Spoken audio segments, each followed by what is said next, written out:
Kaseng VJP kalong kaseng kaban Nyngkong ban ai ka Kren ban Pynpaw Halor ka Jingweng no ja kaseng Hinjurap National Liberation Council na ka Iakren Iasuk ba kasokar India ba sorkar Meghalaya.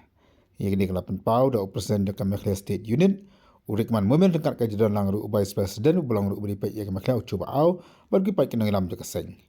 Habe Kren makin tok khobar mata kasngi pa palot tawas shalong urikman ulo ong ba ka jala ka ton kam ya ka Jingsuk. Bat ukarpat ya ka Hnlc bakan daya petang ya kan dia kacing kan Iasuk bat ki bos sarkar kenang baka jela kanyok mat ya kacing sok. Hnlc, the state government and the central government have initiated this peace talk. But suddenly, this Hnlc has withdrawn the peace talk.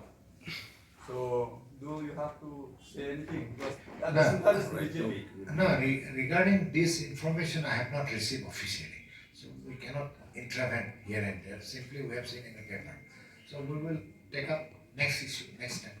Thank you. But do you see the government mishandling this peace talk? I have not gone through this one because I cannot tell which is we have not gone through details. So let me give me a little time. We will go through. The state president can take this question What? about the Hnlc peace talks. About? Hnlc peace talks. The Hnlc has announced its decision to withdraw itself from the peace talk. What do you think? As a whole, we need a peace. As a whole, we need a peace. So we will request Hnlc to come forward to have a peace talk with the state government, or central government directly. It's up to we as a human being and as a state, we need peace. Because now it's at this.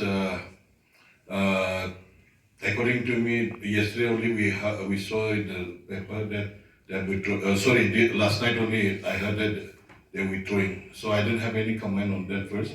Let us verify that we'll let you later. Is the party concerned about this development? Pardon me? Is the party concerned on this development of the Hnlc withdrawing from the peace talks? Are you concerned? Yes, we are concerned. We need peace, no? That's why I'm telling we need peace. The Hnlc has been demanding from the government to provide them amnesty. What is your take on this? Should the government provide the Hnlc leaders amnesty? No, that I would not able to comment it right now. This militant organization and party, we are party. So militant organization, they have to talk with the state government, maybe central government, that is up to them. But as state president clearly said that we want peace and we also appeal to our militant organization to come forward and join in the mainstream and maintain the peace. That much only.